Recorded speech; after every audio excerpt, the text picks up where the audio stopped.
Cet exemple est dramatique.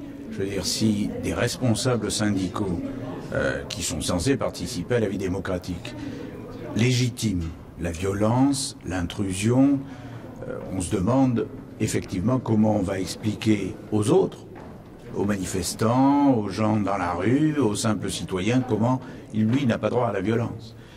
Donc j'espère que les responsables de la CGT vont se reprendre, s'excuser parce que le groupe qui s'est revendiqué de la CGT Énergie et qui a envahi la CFDT, c'est pas admissible. On a le droit de manifester, on a le droit d'exprimer son opinion, on a le droit de voter contre, on a le droit de s'opposer à la réforme des retraites.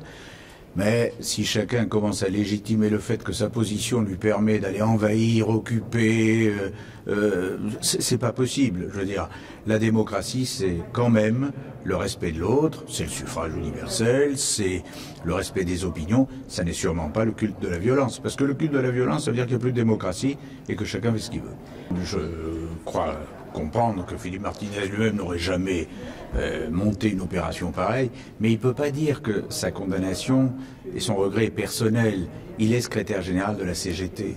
C'est-à-dire qu'il doit dire le syndicat regrette et peut-être convoquer ceux qui ont opéré, organisé cette opération pour leur signifier que naturellement ça ne doit pas se reproduire. Il faut que ça s'arrête. C'est-à-dire le droit de manifester, le droit de grève est un droit constitutionnel.